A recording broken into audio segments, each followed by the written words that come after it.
Antalas was a Berber tribal leader who played a major role in the wars of the Byzantine Empire against the Berber tribes in Africa. Antalas and his tribe, the Phrexienses of Byzacena, initially served the Byzantines as allies, but after 544 switched sides. With the final Byzantine victory in 548, Antalas and his Christian tribe once again became Byzantine subjects. The main sources on his life are the epic poem Iohannes of Flavius Cresconius Corippus and the histories of the wars of Procopius of Caesarea. Life. Antalas was born c. 500 and was the son of a certain Gunfan, according to Corippus. He belonged to one of the Berber tribes of Byzacena, most likely the Christian Phrexienses. Corippus reports that Antalas' career began at the age of 17, stealing sheep.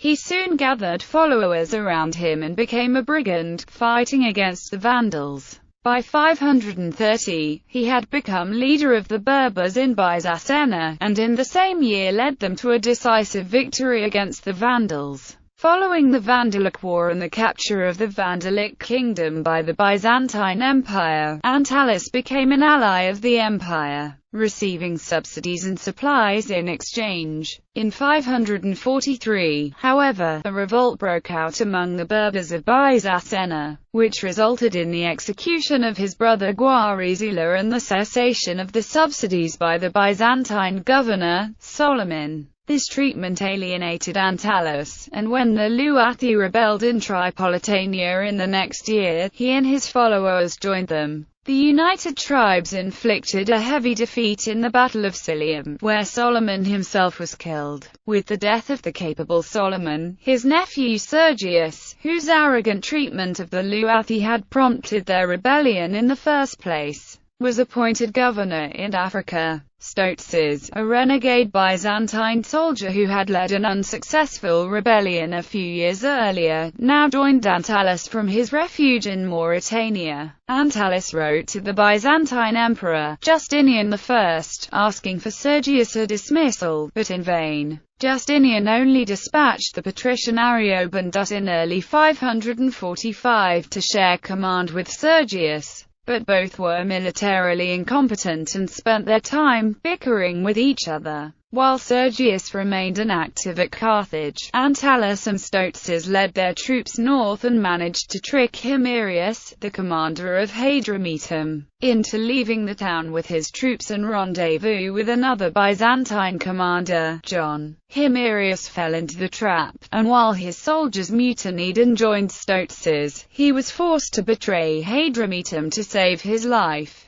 Finally, in late 545 Ariobindus ordered the reluctant John to advance and meet the joint army of Antalas and Stotzes, which was encamped at Sicca Veneria. John's troops were considerably outnumbered by the rebel forces, and in the Battle of Thacia his army was routed and he himself was killed, but not before mortally wounding Stotzes in a duel. After the defeat at Thacia, Sergius was relieved and Ariobindus replaced him. At this time, the ambitious Byzantine dux of Numidia Guntheric contacted the various Berber leaders in a bid to unseat Ariobindus. Antalas was promised the rule of Byzacena, half the treasure of Ariobindus and 1,500 Byzantine troops as his command. In order to increase pressure on the latter, the Berbers and the renegade followers of Stotzes approached Carthage. At the same time, Ariobindus himself had secret contacts with another Berber leader, Cutsinus, who led the Numidian Berbers,